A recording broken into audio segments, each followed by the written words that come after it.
Salah satu ramuan herbal yang bisa mengatasi batuk adalah sebagai berikut.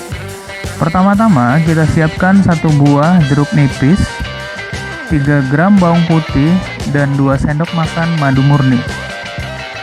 Kemudian, terlebih dahulu tumbuklah bawang putih.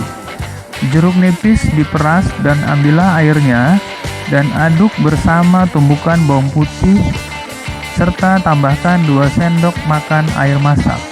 Kemudian disaring. Hasil dari saringan dimasukkan ke dalam gelas, kemudian dicampur dengan madu dan setengah gelas air panas. Minumlah ramuan ini pada siang dan sore hari. Ada beberapa